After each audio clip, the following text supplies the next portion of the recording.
ඒ අපි ඉන්නේ සුරලෝකෙ මෙහෙ ආවේ මැරිලා හිනා යනෝ බලති බං ආපු පාර හැරිලා ගෑනු බඩ පෙන්නගෙන අඳින එක වැරදි නම් මොකටද සාරියක තිබ්බේ බඩ ඇරිලා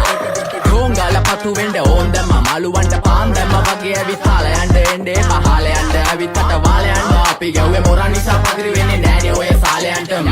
අම්මටවත් මෙල්ල නැති මාව කොයිද මෙල්ල වෙන්න යන්නේ අර කොයිවත් ඉන්න වෙලමට සතියන්තේ හැමදාම කොල්ලෝ ඉන්නේ චිල් එකේ පිළුලාලා සෙට් වෙන්නේ සිංගාල කොළඹට හේතු නැඩෝ සනා වගේ පමා වෙන්න දැස නොපෙනුනත් අපි ගැව්වේ මුට්ටි කන නිසා මොනාලිසා බලන් ඉන්නේ මගේ පැත්ත කියලා තම හිටන් ඉන්නේ පුතා මම ජොන වගේ කොන නිසා ජන නිසා තාල දැම්මේ මගේ අතපුරින් එලි සමනාන දැම්මේ බෝල ගලෝ ගන්න කලි සම තාල කන්නේ වගේ හිත තිබ්බේ මැලි